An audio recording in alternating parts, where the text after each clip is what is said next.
السلام عليكم، عاملين ايه؟ ان شاء الله احنا النهارده هنكمل على ال CSS. اخر حاجه وقفنا عندها هي ان انا ازاي اربط ال HTML بال CSS. النهارده بقى ازاي ابدا اسلكت الاليمنت. يعني ايه اصلا؟ هنتكلم النهارده عن حاجه اسمها CSS سيلكتور. السيلكتورز ده هو عباره عن باترن او طريقه بقدر من خلالها امسك الاليمنت الموجود عندي في الصفحه واديله ستايلات. وفي الحقيقه ده ليه اكتر من طريقه، يعني مش طريقه واحده بس. عندنا اول طريقه اللي هو طبعا البيزك سيلكتور، وده اللي احنا هنتكلم عنه النهارده. وفي 5 حاجات في البيزك سيلكتورز، وهل هو ده بس؟ لا طبعا، في السيشنز اللي بعدها هنتكلم عن انواع تانية زي الاتريبيوت سيلكتورز والسودو اليمنت والسودو كلاسز. عندنا حاجات تانية كتير. النهارده احنا هنغطي ايه في التوبكس بتاعتنا؟ اول حاجه هنغطي الاليمنت سيلكتور. تعالوا كده نشوف مع بعض. عندنا دلوقتي اول مثال هنتكلم عنه هو الاليمنت. انا ممكن انادي اسم الاليمنت ده على طول، او التاج دي اناديها على طول واديها ستايلات. يعني مثلا انا معايا H1 ومكتوب جواها هالو وورلد، انا عايز امسك الهالو وورلد دي، عايزه اديها ستايل، عايزه اخلي اغير لونها، اخلي مقاسها صغير، اخليها في النص، هغير في الستايل بتاعها. فكل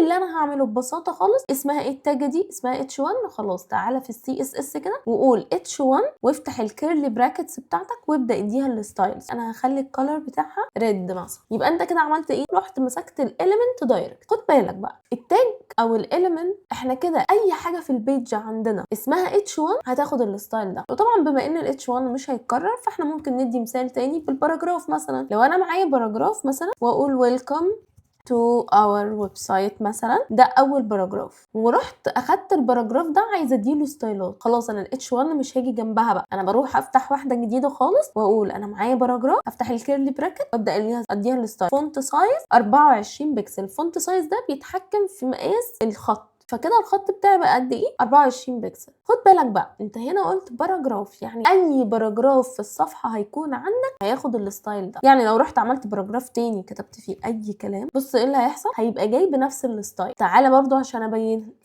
لو خليت الكلر بتاعي بجرين، الاتنين اتغيروا لجرين، وتش ان ده مش حاجه طبيعيه، لان انا مش دايما هخلي الويب سايت عندي كله نفس الحاجه. فعشان كده هنبدا بقى نتعرف على طرق تانية، لان انا ممكن ابقى عايز الباراجراف الاولاني بس مش الباراجراف التاني، عايز مثلا اي باراجراف في حته معينه وحتت تانية لا. يعني مثلا خلونا نقول مثال تاني خالص. انا معايا كارد، الكارد دي يعني احنا عملنا دلوقتي هالو وورلد وويلكم تو اور ويب سايت وزي الفل. هنروح نعمل دلوقتي ايه؟ هنعمل دفايه. الدفايه دي شايله صوره ايمج، وكمان هتشيل H2 اللي هو العنوان مثلا بتاع الايمج دي. تعالوا كده نشوف احنا كان معانا ايمج ولا لا. ممكن نجيب اي ايمج من موقع، مثلا موقع زي بيكسلز، وهنختار اي صوره. مثلا هناخد الصوره دي وناخد كوبي ايمج لينك وهروح احطها عندي.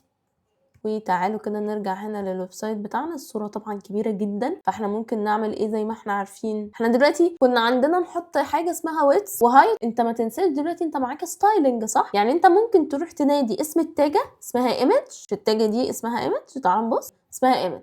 هروح اناديها واروح اديها الويدث بدل ما تروح ايه تديها من الاتريبيوت، ونقول والله الويدث بتاعنا 250 بكسل. شوف الصوره صغرت اهي وخدت ال 250 بكسل. ممكن نصغرها، حاساها برضو كبيره، نقول 150 بكسل وخلاص. ادي الصوره بتاعتنا. طيب وبعدين هنحط H2 مثلا ونكتب building، وبعد كده هنحط باراجراف مثلا بيوصف اي حاجه، فهنكتب اي كلام. ماشي؟ فده دلوقتي الباراجراف بتاعي. خد بالك بقى، طبعا عشان انت ناديت في الستايلنج وقلت باراجراف، لقينا الباراجراف الاولاني اللي كان هنا خد الستايل ده، ان الفونت سايز ب 24 والكلر لونه اخضر. طب ما ده خد هو كمان نفس الستايل. هنا بقى عندي مشكله، انا محتاجه اخصص اكتر الموضوع، فسلكتور الاليمنت مش هينفع معايا. محتاجه بقى اخصص الموضوع اكتر. ازاي؟ عن طريق حاجه اسمها الكلاس والاي دي. وخلينا نعرف ايه الفرق ما بين الكلاس والاي دي. اول حاجه ان الكلاس ده لو انا عندي اكتر من اليمنت وشبه بعض وعايز اديهم نفس الستايل، فبديهم حاجه اسمها كلاس. يبقى الكلاس ده ينفع لاكتر من اليمنت، ما ينفعش لاليمنت واحد بس. طيب وتاني حاجه كمان، تاني حاجه لما باجي انادي الكلاس، يعني مثلا تعالى كده نقول للباراجراف ده انا هديك كلاس وليكن building description.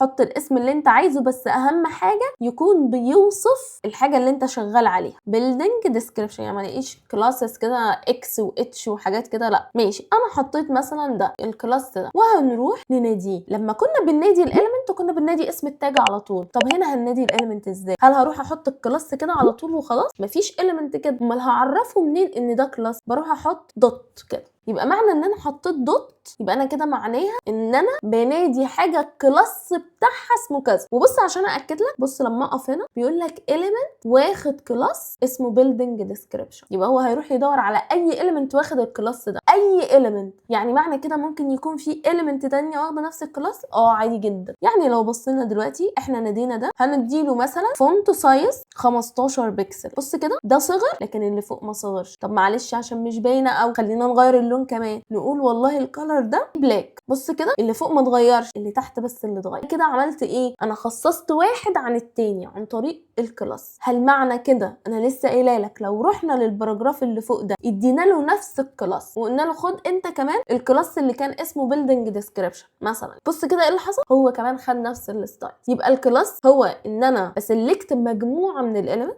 هيبقى ليهم نفس الخصائص. وتاني حاجه لما باجي بنادي بالدوت، مش بنادي بحاجه تانية. يعني مش بنادي اسم الكلاس كده بس، لازم اعرفه ان ده كلاس فبحط له دوت. الحاجه التانية بقى اسمها اي دي. الاي دي ده شبه البطاقه، رقم البطاقه بتاعك. ينفع حد يبقى معاه رقم بطاقه نفس بتاعك؟ ما ينفعش. هي نفس الفكره. الاي دي ان انا بروح لإيليمنت منفرد، محدش هياخد الستايل ده مهما حصل غيره هو بس، بديله الاي دي. يعني مثلا لو انا الباراجراف ده عايزه اديله اي دي، مفيش حد هياخد الستايل ده غيرك انت بس، يبقى اروح وقتها اعمل له ايه؟ اديله اي دي كده. وليكن مثلا تايتل. انا دلوقتي لما هروح اناديه في السي اس اس هناديه ازاي؟ هروح اكتب تايتل كده لوحدها؟ اكيد لا. تايتل لوحدها يبقى انا معناها كده ان انا بنادي تاج اسمها تايتل، بس احنا ما عندناش تاج اسمها تايتل.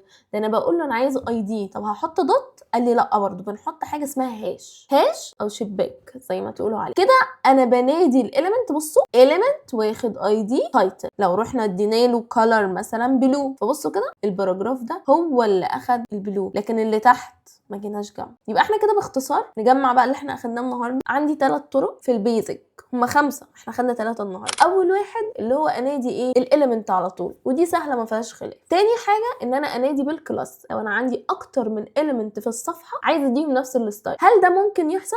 بيحصل. يعني احنا مثلا بيبقى متكرر في الويب سايت بتاعي دايما هنلاقي الزراير بتبقى واخده نفس الستايلز اغلبها يعني. ففي الوقت ده انا عندي زرار هنا وزرار هنا وزرار هنا وزرار هنا وكلهم واخدين نفس الستايل. ليه بقى كل واحد اروح اناديه بشكل مختلف؟ انا هديهم كلهم كلاس وانادي الكلاس ده واديله الستايلات. فاي واحد واخد الكلاس اللي اسمه بوتون مثلا هنلاقيهم كلهم اتطبق عليهم نفس الستايل، يبقى ده الكلاس. وتاني حاجه طريقته ان انا لما باجي اناديه بحط دوت قبله. تالت طريقه اللي هو الاي دي، والاي دي ده ما ينفعش يتكرر عندي في الصفحه خالص، هو بيبقى مره واحده بس. ولما باجي اناديه بناديه بالهاش. وهنكمل ان شاء الله السيشن الجايه بقيه البيزك اليمنت وهنطبق بطريقه اكتر. بس كده كانت السيشن بتاعتنا النهارده بسيطه جدا. باي باي.